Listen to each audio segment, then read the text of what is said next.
চিৰাং দুৱাৰ মণ্ডল বা চিৰাং দুৱাৰ সমষ্টি, এই দুৱাৰ সমষ্টিত আমাৰ ইয়াৰ কিছুমান নেতৃস্থানৰ ব্যক্তিয়ে তেওঁলোকৰ নেতৃত্বত আজি প্ৰায় 150ৰ ওচৰা-ওচৰি মানুহে কাৰ্য মানে পাব্লিক আমাৰ দলত আকৃষ্ট হৈ ভাৰতীয় জনতা পাৰ্টিৰ প্ৰতি আকৃষ্ট হৈ তেওঁলোকে আমাৰ দলত আজি তেওঁলোকে জইন কৰিছে। আৰু মই ভাবোঁ গতিকে তেওঁলোকৰ নেতৃত্বত আগন্তুক দিনত যে আমাৰ এই চিৰাং দুৱাৰ সমষ্টিখন আছে বা চিৰাং দুৱাৰ মণ্ডল আছে, ইয়াৰ বিজেপিৰ হাত যথেষ্টখিনি শক্তিশালী হ'ব।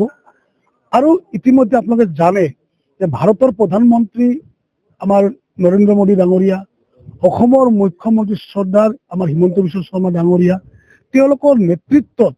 যে আমাৰ ভাৰতবৰ্ষখন বা অসমখন যেনে বিকশিত ভাৰত বা অসমখন যে বিকশিত অসম হোৱাত ৰূপান্তৰিত হোৱাত মানে পৰিলক্ষিত হৈছে, তাৰ প্ৰতি যিসকল ৰাইজ আছে বা যিসকল আমাৰ ভাৰতবৰ্ষৰ ৰাইজসকল বা জনতা আছে, তেওঁলোকে বিজেপিৰ প্ৰতি আকৃষ্ট হৈছে আৰু বিজেপিত তেওঁলোকে জইন হোৱাৰ কাৰণে বা বিজেপিৰ এজন কাৰ্যকৰ্তা হোৱাৰ কাৰণে তেওঁলোকে দিনে আমাৰ লগত সদায় যোগাযোগত আছে। গতিকে সেই